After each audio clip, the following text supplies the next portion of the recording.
বলেন কেন বন্ধ করছেন সেটা বলতে পারেন। ম্যাজিস্ট্রেট আসেন এই জন্য?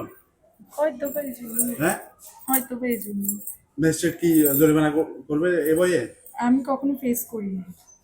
কেন, কি আর কোনো সমস্যা আছে? নিয়ম মেনে তো করতেছেন। হ্যাঁ হ্যাঁ। তো নিয়ম মেনে করলে ভয় কিসের? আমি তো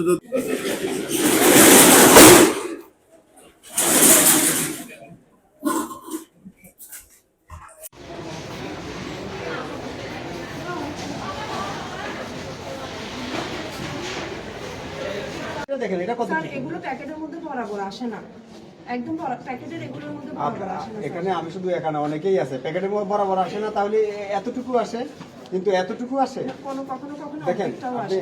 দেখেন এতটুকু আসে, এটা কি যৌক্তিক? একটা পণ্য তো অন্তত এতটুকু আসে, তো তাহলে এতটুকু মেয়াদ উত্তীর্ণ ব্যবহার করে ফেলেছেন, হয়নি। আরো এগুলিও তো মেয়াদ উত্তীর্ণ, এগুলিও তো মেয়াদ উত্তীর্ণ।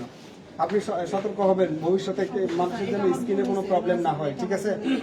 আপনাকে কত করতে চান মাহমুদা বলেন তো? মেয়াদ উত্তীর্ণের জন্য, শুধু মেয়াদ উত্তীর্ণগুলির জন্য আমরা জরিমানা করবো, অন্যান্য বিষয়ে আপনি সতর্ক থাকবেন, ঠিক আছে? কত জরিমানা করতে চান? ঠিক আছে, 10,000 টাকা অর্থদণ্ড করা হলো আপনাকে, ঠিক আছে, সতর্কতামূলক।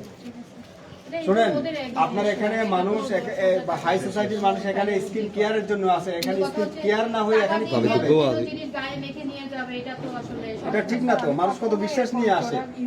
আমি এটা দেখেছেন খাতুনগঞ্জের ব্যবসায়ীরা আমাদেরকে পুনঃ পুনঃ আশ্বস্ত করেছে যে পবিত্র রমজানে কোনো সাপ্লাইতে এবং সরবরাহে কোনো রকমের ঘাটতি থাকবে না, এবং ক্রয় মূল্য এবং বাজারে দ্রব্যাদির মূল্য একেবারে সহনীয় পর্যায়ে থাকবে বলে আমাদেরকে আশ্বস্ত করেছে। তো আমরা সেটা বিশ্বাস করি, আমরা তদারকিতে রাখবো। আর যদি কোথাও আইনের ব্যত্যয় ঘটে তাহলে তো আমরা আইনগত ব্যবস্থা গ্রহণ করবো অবশ্যই।